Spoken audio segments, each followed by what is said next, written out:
Friends, मेरे channel को subscribe करें, शेयर करें, कमेंट करें। आइए हम लोग प्राचीन भारत के बारे में पढ़ने जा रहे हैं। प्राचीन भारत के बारे में हम लोग पढ़ेंगे। सबसे पहले मैं बता दूं कि ये मैं PDF से पढ़ा रहा हूं, जिसे आप लोग सुने। प्राचीन भारत, ये प्राचीन भारत किसे कहते हैं? तो मानव के उदय से लेकर 10वीं सदी तक के भारत का इतिहास प्राचीन भारत का इतिहास कहलाता है। क्लियर हो गया होगा? मानव के उदय से लेकर 10वीं सदी तक के भारत का इतिहास प्राचीन भारत का इतिहास कहलाता है। पाषाण युग, पाषाण युग से तात्पर्य ऐसे काल से है जब लोग पत्थरों पर आश्रित थे। पत्थर के औजार, पत्थर की गुफा ही उनके जीवन के प्रमुख आधार थे। ये मानव सभ्यता के आरंभिक काल में से है, जब मानव आज की तरह विकसित नहीं था। इस काल में मानव प्राकृतिक आपदाओं से जूझता रहता था और शिकार तथा कंद मूल खाकर अपना जीवन बसर करता था। पुरा पाषाण युग, हिम युग अधिकांश तथा पुरा पाषाण काल में बीता है। भारतीय पुरा पाषाण युग को औजारों, जलवायु परिवर्तनों के आधार पर 3 भागों में बांटा जाता है। आरंभिक या निम्न पुरा पाषाण युग 25 लाख ईसा पूर्व से 1 लाख ईसा पूर्व। मध्य पुरा पाषाण युग 1 लाख ईसा पूर्व से 40,000 ईसा पूर्व। उच्च पुरा पाषाण युग 40,000 ईसा पूर्व से 10,000 ईसा पूर्व। अगर इस वीडियो को पूरा देखें तो आपको बहुत ही ज्ञान मिल जाएगी। आदि मानव के जीवाश्म भारत में नहीं मिले हैं। महाराष्ट्र के बोरी नामक पर मिले तथ्यों से अंदेशा होता है कि मानव की उत्पत्ति 14 लाख वर्ष पूर्व हुई होगी। ये बात लगभग सर्वमान्य है कि अफ्रीका की अपेक्षा भारत में मानव बाद में बसे। यद्यपि यहाँ के लोगों का पाषाण लगभग उसी तरह विकसित हुआ जिस तरह अफ्रीका में। इस समय का मानव अपना भोजन कठिनाई से ही बटोर पाता था। वह न तो खेती करना जानता था और न ही घर बनाना। यह अवस्था 9,000 ईसा पूर्व तक रही होगी। पुरा पाषाण काल के औजार छोटा नागपुर के पठार में मिले हैं, जो 1 लाख ईसा पूर्व तक के हो सकते हैं।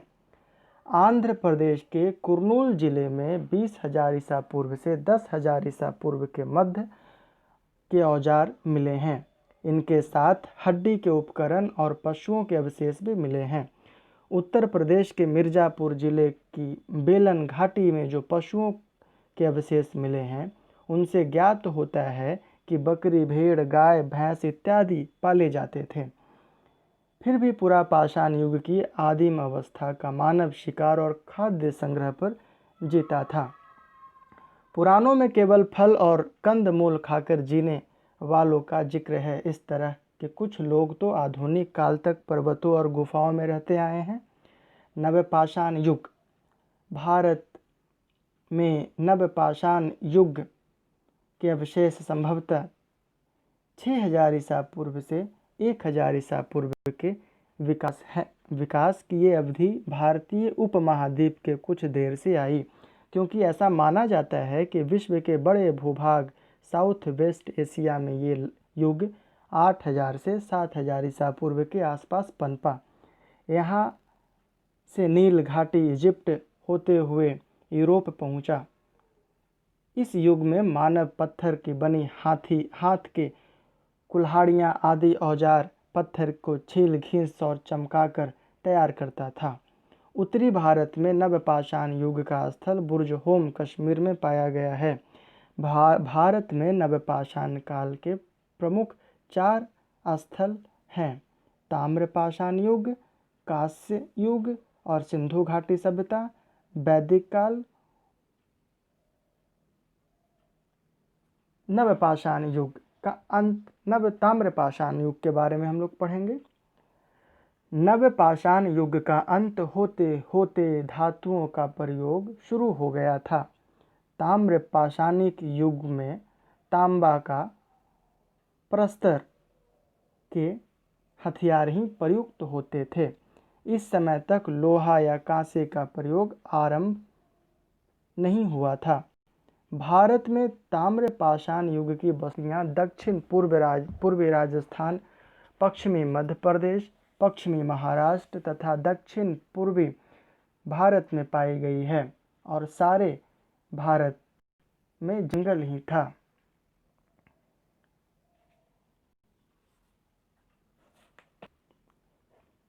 कांस्य युग और सिंधु घाटी सभ्यता के बारे में हम लोग पढ़ेंगे।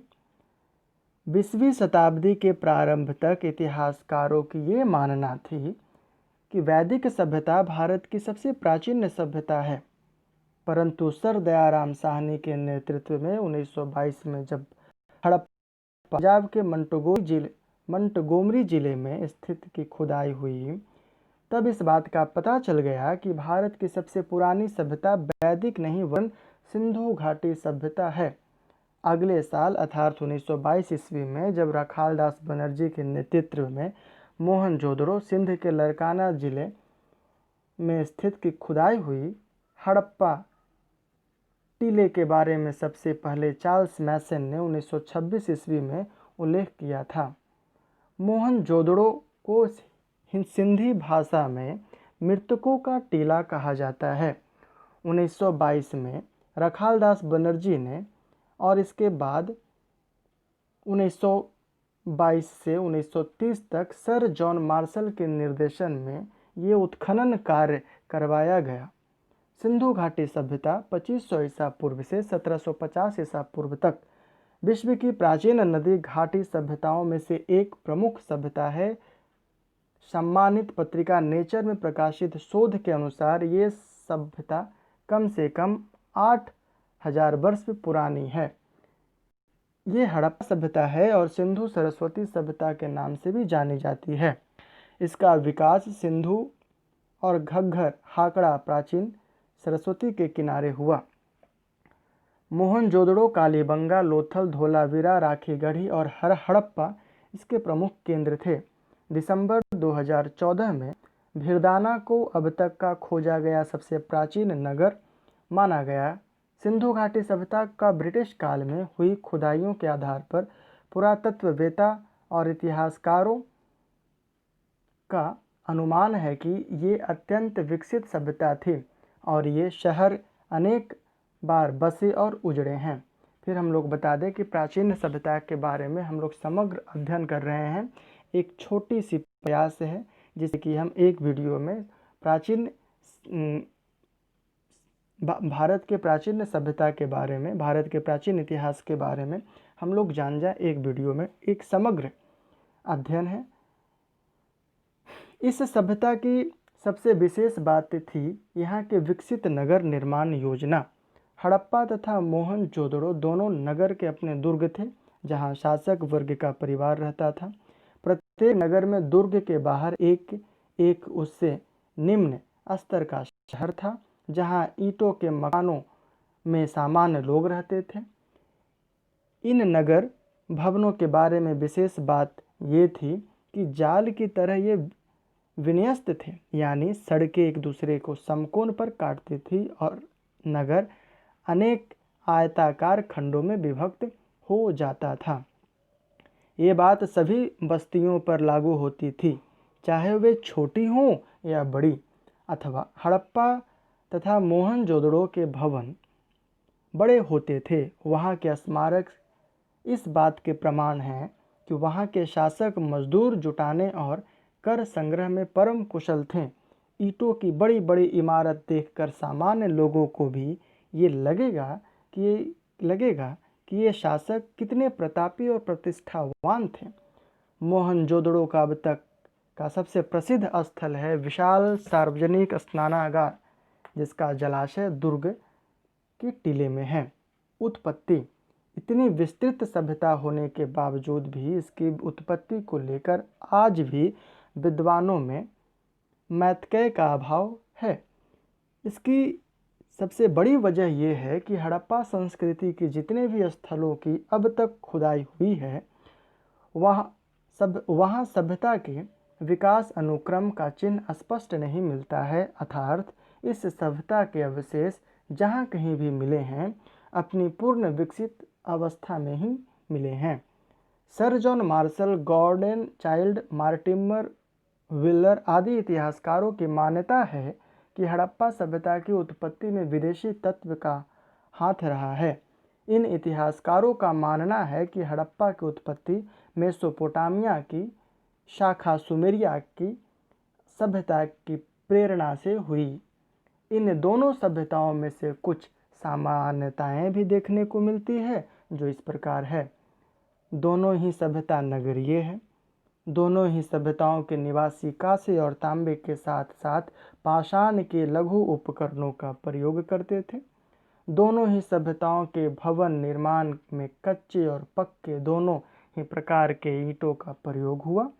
दोनों को लिपि का ज्ञान था।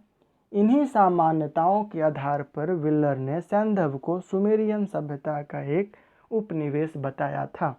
लेकिन सामान्यताओं के बावजूद कुछ ऐसी असामान्यताएं भी हैं जिनकी उपेक्षा नहीं की जा सकती है। हड़प्पा सभ्यता की नगर योजना सुमेरिया की सभ्यता से अधिक सुव्यवस्थित है। दोनों ही सभ्यताओं में आम उपयोग की चीज़ें काफ़ी भिन्न हैं, जैसे बर्तन, उपकरण, मूर्तियाँ, मुहरें आदि। फिर दोनों ही सभ्यताओं के लिपि में भी अंतर है। जहाँ सुमेरियाई लिपि में 100 अक्षर हैं, वहीं सिंधु लिपि में केवल 400 अक्षर हैं। इन विभिन्नताओं के होते हुए दोनों सभ्यताओं को समान मानना समुचित नहीं लगता है। वैदिक काल के बारे में हम लोग पढ़ेंगे। सिंधु घाटी सभ्यता, इंडस वैली सिविलाइजेशन के पश्चात भारत में जिस नवीन सभ्यता का विकास हुआ उसे ही आर्यन अथवा वैदिक सभ्यता, वैदिक सिविलाइजेशन के नाम से जाना जाता है। इस काल की जानकारी हमें मुख्यतः वेदों से प्राप्त होती है, जिसमें ऋग्वेद सर्वप्राचीन होने के कारण सर्वाधिक महत्वपूर्ण है। वैदिक काल को ऋग्वैदिक काल या पूर्व वैदिक काल 1500 से 1000 ईसा पूर्व तक, उत्तर वैदिक काल तथा 1000 से 600 ईसा पूर्व में बांटा गया है। आमतौर पर अधिकतर विद्वान वैदिक सभ्यता का काल 5000 ईसा पूर्व से 500 ईसा पूर्व के बीच मान्यता है। उत्तर वैदिक काल 1000 से 600 ईसा पूर्व। ऋग्वैदिक काल में आर्यों का निवास स्थान सिंधु तथा सरस्वती नदियों के बीच में था। बाद में वे संपूर्ण उत्तर भारत में फैल चुके थे। सभ्यता का मुख्य क्षेत्र गंगा और उसकी सहायक नदियों का मैदान हो गया था।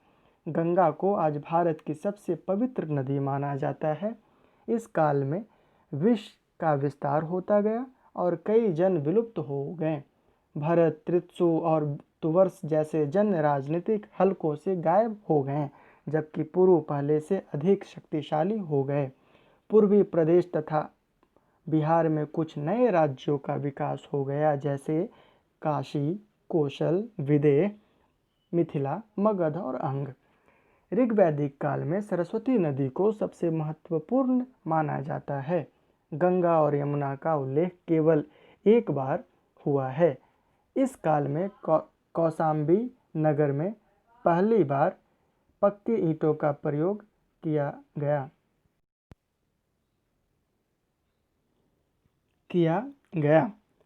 इस काल में वर्ण व्यवसाय के बजाय जन्म के आधार पे निर्धारित होने लगे। वैदिक साहित्य में 4 वेद एवं उनकी संहिताओं, ब्राह्मण, निर्णयक, उपनिषदों एवं वेदांगों को शामिल किया जाता है। वेदों की संख्या 4 है: ऋग्वेद, सामवेद और यजुर्वेद, अथर्ववेद। ऋग्वेद, सामवेद, यजुर्वेद और अथर्ववेद विश्व के प्रथम प्रामाणिक ग्रंथ हैं। वेदों को औपनिषद कहा गया है।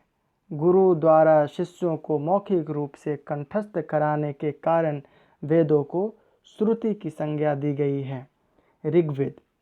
ऋग्वेद किसे कहते हैं, आइए हम लोग जानते हैं। ऋग्वेद देवताओं की स्तुति से संबंधित रचनाओं का आग्रह है। ये 10 मंडलों में विभक्त है। इसमें 2 से 7 तक के मंडल प्राचीनतम माने जाते हैं। प्रथम एवं 10म मंडल बाद में जोड़े गए। इसमें 1028 सूक्त। इसकी भाषा पदात्मक है। ऋग्वेद में 33 प्रकार के देवी देवताओं दिव्य गुणों से युक्त पदार्थों का उल्लेख मिलता है। प्रसिद्ध गायत्री मंत्र जो सूर्य से संबंधित देवी गायत्री को संबोधित है, ऋग्वेद में सर्वप्रथम प्राप्त होता है। अस्तोमा सदगम्य वाक्य ऋग्वेद से लिया गया है। ऋग्वेद में मंत्र को कंठस्थ करने में स्त्रियों के नाम भी मिलते हैं, जिनमें प्रमुख है लोपामुद्रा, घोषा, शाची, पौलोमी एवं कच्छावृति आदि। इसके पुरोहित के नाम होत्री हैं। यजुर्वेद। यजु का अर्थ होता है यज्ञ। इसमें धनुर्विद्या का उल्लेख है। यजुर्वेद वेद में यज्ञ की विधियों का वर्णन किया गया है। इसमें मंत्रों का संकलन अनुष्ठानिक यज्ञ के समय शस्त्र पाठ करने के उद्देश्य से किया गया है। इसमें मंत्रों के साथ साथ धार्मिक अनुष्ठानों का भी विवरण है, जिसे मंत्रोच्चारण के साथ संपादित किया जाने का विधान सुझाया गया है। यजुर्वेद की भाषा पद्यात्मक एवं गद्यात्मक दोनों है। यजुर्वेद की 2 शाखाएं हैं, कृष्ण यजुर्वेद, शुक्ल यजुर्वेद। कृष्ण यजुर्वेद की 4 शाखाएं हैं, मैत्रेयायनी संहिता, काठक संहिता, कपिंथल तथा संहिता। शुक्ल यजुर्वेद की 2 शाखाएं हैं, मध्यानंदीन तथा कण्व संहिता। ये 40 अध्याय में विभाजित है। इसी ग्रंथ में पहली बार राजसूय तथा वाजपेयी जैसे 2 राजकीय समारोहों का उल्लेख है। सामवेद। सामवेद की रचना ऋग्वेद में दिए गए मंत्रों को गाने योग्य बनाने हेतु की गई थी। इसमें 1810 छंद हैं, जिनमें 75 को छोड़कर शेष सभी ऋग्वेद में उल्लेखित हैं। सामवेद 3 शाखाओं में विभक्त है, कौथुम, राणायनीय और जैमिनीय। सामवेद को भारत का प्रथम संगीतात्मक पुस्तक होने का गौरव प्राप्त है। अथर्ववेद। इस वेद में रहस्यमयी विद्याओं, चमत्कार, जादू टोना, अथर्ववेद जड़ी बूटियों का वर्णन मिलता है। इसमें कुल 20 अध्याय एवं 5687 मंत्र हैं। अथर्ववेद 8 खंडों में विभाजित है। इसमें भेषज वेद और धातु वेद 2 प्रकार मिलते हैं। बौद्ध धर्म और जैन धर्म के बारे में हम लोग पढ़ेंगे। ईसा पूर्व 6ठी सदी तक वैदिक कर्मकांडों की परंपरा का अनुपालन कम हो गया था। उपनिषद ने जीवन की आधारभूत समस्या के बारे में स्वाधीनता प्रदान कर दिया था। इसके फलस्वरूप कई धार्मिक पंथों तथा संप्रदायों की स्थापना हुई। उस समय ऐसे किसी 62 संप्रदायों के बारे में जानकारी मिलती है, लेकिन इनमें से केवल 2 ने भारतीय जनमानस को लंबे समय तक प्रभावित किया, जैन और बौद्ध। जैन धर्म पहले से ही विद्यमान था। दोनों श्रमण संस्कृति पर आधारित है। वैदिकों ने श्रमण संस्कृति के बाद में उपनिषदों में अपनाया। जैन धर्म के 2 तीर्थंकर हुए, ऋषभनाथ तथा अरिष्टनेमि का उल्लेख ऋग्वेद में पाया जाता है। कुछ विद्वानों का मत है कि हड़प्पा की खुदाई में जो नग्न धड़ की मूर्ति मिली है वो किसी तीर्थंकर की है। पार्श्वनाथ 23वें तीर्थंकर तथा भगवान महावीर 24वें तीर्थंकर थे। वर्धमान महावीर, जो कि जैनों के सबसे प्रमुख तथा अंतिम तीर्थंकर थे, का जन्म 540 ईसा पूर्व के आसपास वैशाली के पास कुंड ग्राम में हुआ था। 42 वर्ष की अवस्था में उन्हें कैवल्य परम ज्ञान प्राप्त हुआ। महावीर ने पार्श्वनाथ के 4 सिद्धांतों को स्वीकार किया: अहिंसा, अमृता, अस्तेय, अपरिग्रह, ब्रह्मचर्य। अब हम लोग जानेंगे अहिंसा, जीव हत्या न करना; अमृता, झूठ न बोलना; अस्तेय, चोरी न करना; अपरिग्रह, संपत्ति इकट्ठा न करना। इसके अतिरिक्त उन्होंने अपना 5वां सिद्धांत भी अपने उपदेशों में जोड़ा: ब्रह्मचर्य, इंद्रियों पर नियंत्रण करना। इस संप्रदाय के 2 अंग हैं, श्वेतांबर तथा दिगंबर। बौद्ध धर्म के बारे में पढ़ेंगे। हम लोग फिर बोल दे रहे हैं कि जो जैन धर्म के बताए हैं वो काफ़ी नहीं है, और जो आगे बताएंगे बौद्ध धर्म के भी वो काफ़ी नहीं है। एक छोटा सा अध्ययन है, समग्र में सब ज़्यादा प्राचीन इतिहास के बारे में हम लोग पूरा पढ़ लेंगे, एक डेप्थ में न जाकर ऊपर पढ़ेंगे, जिससे कि जानकारी हो जाए। बौद्ध धर्म के बारे में हम लोग पढ़ेंगे। बौद्ध धर्म जैन धर्म की तरह इसका मूल भी एक उच्च वर्गीय क्षत्रिय परिवार में हुआ था। गौतम नाम से जन्मे महात्मा बुद्ध का जन्म 563 ईसा पूर्व में शाक्य कुल के राजा शुद्धोधन के घर में हुआ था। इन्होंने भी सांसारिक जीवन जीने के बाद एक दिन या रात अचानक से अपना गृहस्थ छोड़कर सत्य की खोज में चल पड़े। बुद्ध के उपदेशों में 4 आर्य सत्य समाहित हैं: दुख, दुख समुदय, दुख निरोध गामिनी प्रतिपदा। उन्होंने अष्टांगिक मार्ग का सुझाव दिया, जिसका पालन करके मनुष्य पुनर्जन्म के बंधन से दूर हो सकता है। सम्यक वाक, सम्यक कर्म, सम्यक आजीविका, सम्यक व्यायाम, सम्यक स्मृति, सम्यक समाधि, सम्यक संकल्प, सम्यक दृष्टि। बौद्ध धर्म का प्रभाव भारत के बाहर भी हुआ। अफगानिस्तान उस समय फारसी शासकों के अधीन, चीन, जापान तथा श्रीलंका के अतिरिक्त इसने दक्षिण पूर्व एशिया में भी अपना पहचान बनाई। अब हम लोग पढ़ेंगे यूनानी तथा फारसी आक्रमण। उस समय उत्तर पश्चिम भारत में कोई खास संगठित राज्य नहीं था। लगातार शक्तिशाली हो रहे फारसी साम्राज्य की नज़र इधर की ओर भी गई। हालांकि अब तक फारस पर राज कर रहे चंद्र राजा यूनान पश्चिमी एशिया तथा मध्य एशिया की ओर बढ़ रहे थे। उन्होंने भारत की अनदेखी नहीं की। शक्तिशाली अजमेर हखामनी शासकों की निगाह इस क्षेत्र पर थी, और कुरुस साइरस 558 ईसा पूर्व से 530 ईसा पूर्व ने हिंदू कुश के दक्षिण के रजवाड़ों को अपने अधीन कर लिया। इसके बाद डेरियस 522 से 486 ईसा पूर्व के शासनकाल में फारसी शासन के विस्तार के लक्षण मिलते हैं। इसके उत्कीर्ण लेखों में 2 जगह हिंदू को इसके राज्य का विस्तार बताया गया है। इस संदर्भ में हिंदू शब्द का सही अर्थ बता पाना कठिन है, पर इसका तात्पर्य किसा ऐसे प्रदेश से अवश्य है जो सिंधु नदी के पूर्व में हो।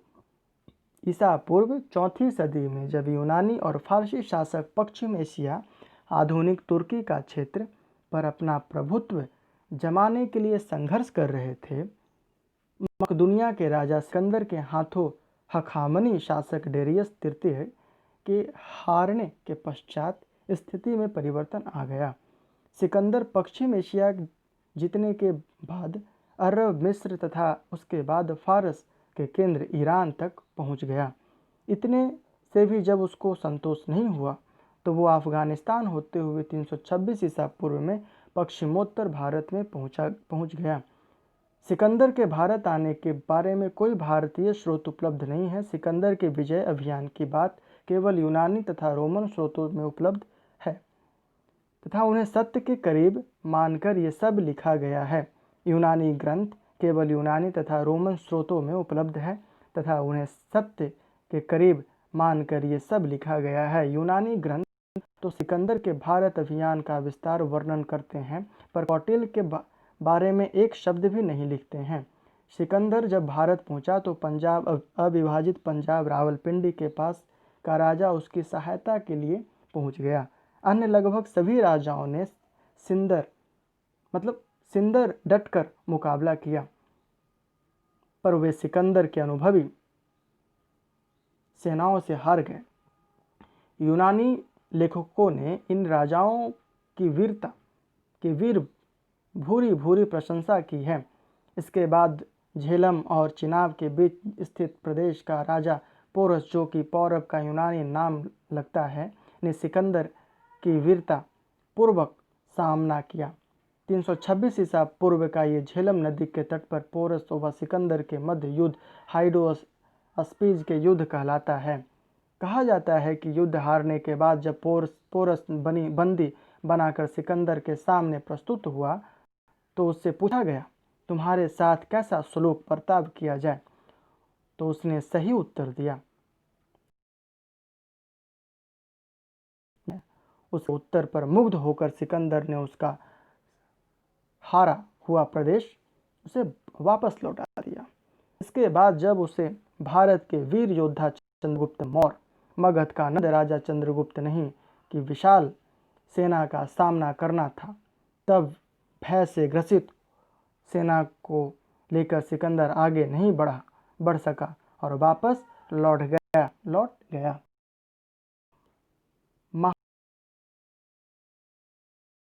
सीरियल से पढ़ रहे हैं। बौद्ध ग्रंथ अंगुत्तर निकाय के अनुसार कुल 16 महाजनपद थे। अवंती, अश्मक या अस्सक, अंग, कंबोज, काशी, कुरु, कौशल, गांधार, चेदी, वज्जी या वृजी, वत्स या वंश, पांचाल, मगध, मत्स्य या मक्ष, मल, सुरसेन। इनमें सत्ता के लिए संघर्ष चलता रहता था। अब हम लोग पढ़ेंगे नंद मौर्य साम्राज्य के बारे में। ईसा पूर्व 6ठी सदी के प्रमुख राज्य थे मगध, कौशल, वत्स के पौरव और अवंती के प्रघोत। 4ठी सदी में चंद्रगुप्त मौर्य मोत्तर भारत को यूनानी शासकों से मुक्ति दिला दी। इसके बाद उसने मगध की ओर अपना ध्यान केंद्रित किया, जो उस समय नंदों के शासन में था। जैन ग्रंथ परिशिष्ट पर्वन में कहा है कि सम्राट धनानंद ने चाणक्य को अपने राजमहल से बाहर निकाल दिया, इसलिए चंद्रगुप्त मौर्य को भड़का कर ही बड़े भाई धनानंद को मरवा दिया। चंद्रसेन से चंद्रगुप्त मौर्य बन गया। इसके बाद चंद्रगुप्त ने दक्षिण की ओर अपने साम्राज्य का विस्तार किया। चंद्रगुप्त ने सिकंदर के क्षत्रप सेल्यूकस को हराया, जिससे के फलस्वरूप उसने हेरात, कंधार, काबुल, बलूचिस्तान के प्रांत चंद्रगुप्त को सौंप दिए थे। चंद्रगुप्त के बाद बिंदुसार के पुत्र अशोक ने मौर्य साम्राज्य को अपने चरम पर पहुंचा दिया।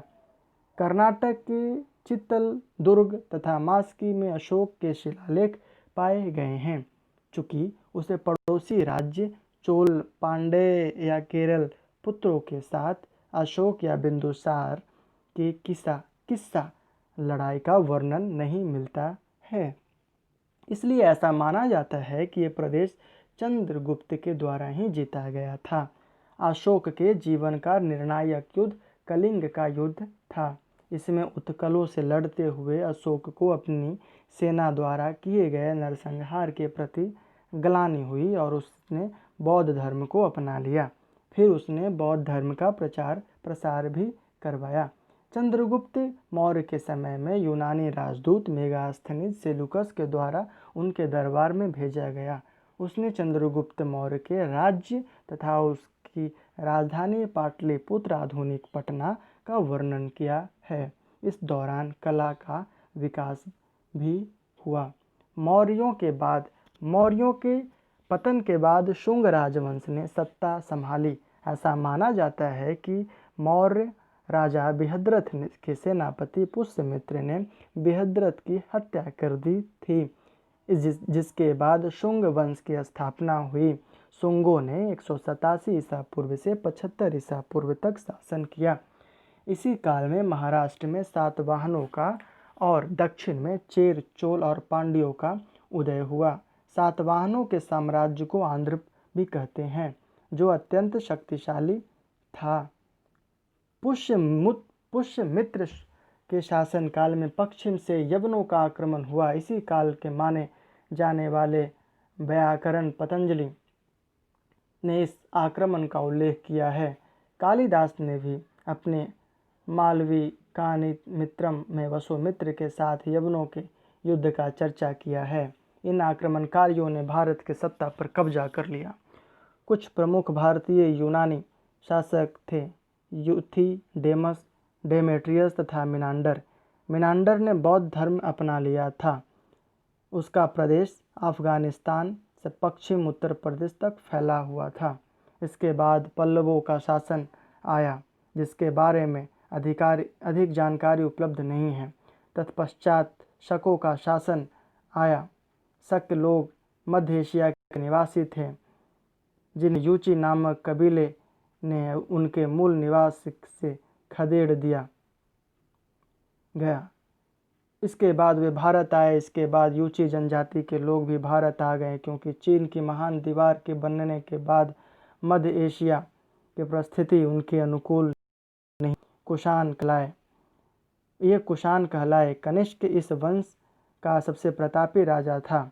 कनिष्क ने 98 ईसा पूर्व से 101 ईस्वी तक राज्य किया।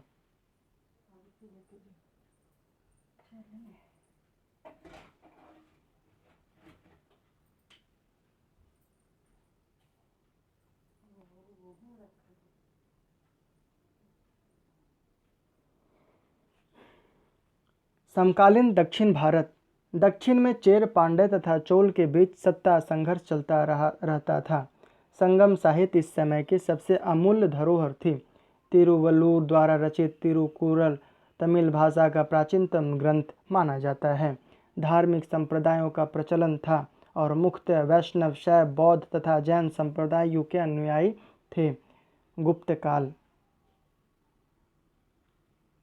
सन 320 ईस्वी में चंद्रगुप्त प्रथम अपने पिता घटोत्कच के बाद राजा बना, जिसने गुप्त वंश की नींव डाली। इसके बाद समुद्रगुप्त 340 ईस्वी, चंद्रगुप्त द्वितीय, कुमारगुप्त और स्कंदगुप्त शासक बने। इसके करीब 100 वर्षों तक गुप्त वंश का अस्तित्व बना रहा। 606 ईस्वी में हर्ष के उदय तक किसी एक प्रमुख सत्ता की कमी रही। इस काल में कला और साहित्य का उत्तर तथा दक्षिण दोनों में विकास हुआ। इस काल का सबसे प्रतापी शासक समुद्रगुप्त था, जिसके शासनकाल में भारत को सोने की चिड़िया कहा जाने लगा। 11वीं तथा 12वीं सदी में भारतीय कला, भाषा तथा धर्म का प्रचार दक्षिण पूर्व एशिया में भी हुआ। प्राचीन भारत के राजवंश और उनके संस्थापक। हर्यक वंश राजगृह, संस्थापक बिंबिसार।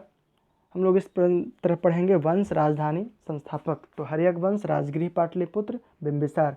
शुंग वंश पाटलिपुत्र, वैशाली, शिशुनाग। नंद वंश पाटलिपुत्र, महापद्म नंद। मौर्य वंश पाटलिपुत्र, चंद्रगुप्त मौर्य। शुंग वंश विदिशा, पुष्यमित्र शुंग। कण्व वंश पाटलिपुत्र, वसुदेव। सातवाहन वंश पैठन, सिमुकचेदी वंश, सोथवती, महाभोग, वाहन। तो इस तरह से ये सब है। अब इस सब के बारे में हम लोग विस्तार से पढ़ेंगे जो अगले वीडियो में। अगर आपको मेरा वीडियो पसंद आया हो तो लाइक, सब्सक्राइब, शेयर करें, कमेंट ज़रूर करें।